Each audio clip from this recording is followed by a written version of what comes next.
इस सेशन के अंदर हम एंड के फंक्शन को समझने की कोशिश करेंगे। एंड का फंक्शन आमतौर पर दो वैल्यू में से अगर दोनों वैल्यू अगर ठीक होगी तो आंसर आपको ट्रू में देगा, अदरवाइज आंसर फॉल्स में होगा। एंड का मतलब है कि ये भी होना चाहिए और वो भी होना चाहिए। मिसाल के तौर पर अगर मैं कहता हूं कि एंड अगर इस सेल की वैल्यू बराबर है 500 के एंड इस सेल की वैल्यू बराबर है 100 के, तो आंसर ट्रू आएगा वरना फॉल्स। क्योंकि दूसरे वाले सेल की वैल्यू 100 नहीं है, 800 है, इसलिए आंसर फॉल्स में। लेकिन अगर मिसाल के तौर पर मैं कहता हूं कि अगर दूसरे वाले सेल की वैल्यू 800 है तो आंसर ट्रू दे दे वरना फॉल्स। तो अब चूंकि दोनों कंडीशन उसे ठीक मिल गई तो इसलिए आंसर हमारे पास ट्रू में आया।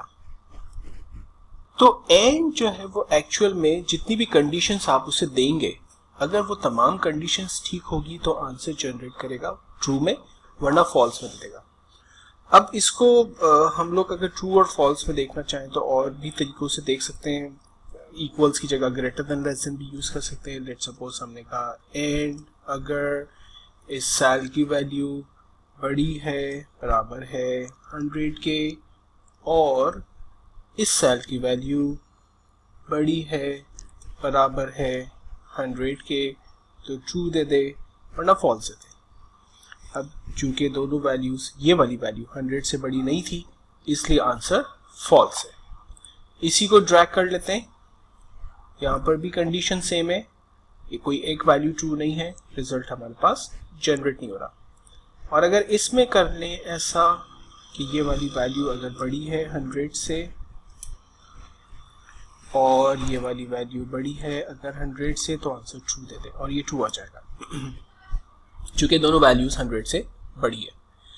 अच्छा, अगर मुझे चलिए लास्ट वाली एग्जांपल को भी देख लेते हैं, फिर एक और बात करते हैं। इक्वल्स टू एंड अगर हमने कहा ये वाली वैल्यू बड़ी है बराबर है 1 के और सेम वैल्यू अगर छोटी है बराबर है 100 के, तो आंसर ट्रू या फॉल्स दे। तो आंसर ट्रू है क्योंकि ये 1 से 100 के बिटवीन आ रही है, तो ऑटोमेटिकली आंसर जो है वो हमारा ट्रू आ रहा है।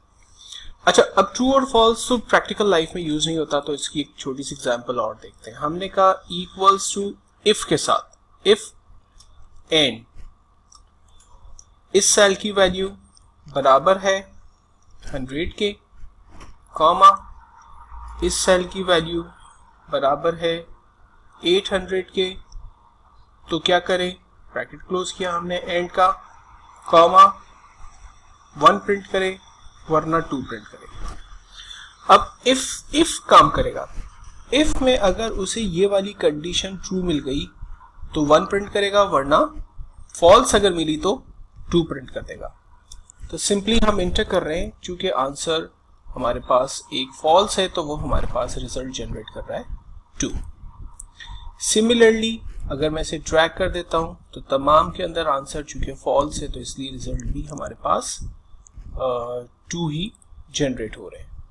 अब आंसर 2 क्यों आया? क्योंकि कंडीशन जो है वो मैच नहीं हो रही। मैंने आपसे कहा था ना कि एंड में दोनों फार्मूला दोनों सेल एड्रेस सेम होंगे तो आंसर जो है वो हमारे पास जनरेट होगा ट्रू में, अदरवाइज फॉल्स हो जाएगा। तो हमने क्या कहा कि अगर सेल C4 की वैल्यू 100 है, D4 की वैल्यू 800 है, तो 1 करना वरना 2 कर देना। तो एक्चुअल में ये 100 नहीं है ना, ये तो 500 है, तो हम इसको 500 कर देते हैं और अब देखते हैं कि क्या होता है। मैंने कहा कि C4 की वैल्यू अगर आपको 500 मिल जाए और अगर आपको D4 की वैल्यू 800 मिल जाए तो आपने 1 प्रिंट करना है और अगर ना मिले तो आपने 2 प्रिंट करना है। एंटर। अब देखें, इसको दोनों कंडीशंस ट्रू मिल गई इसलिए आंसर भी हमारे पास 1 जनरेट हो गया।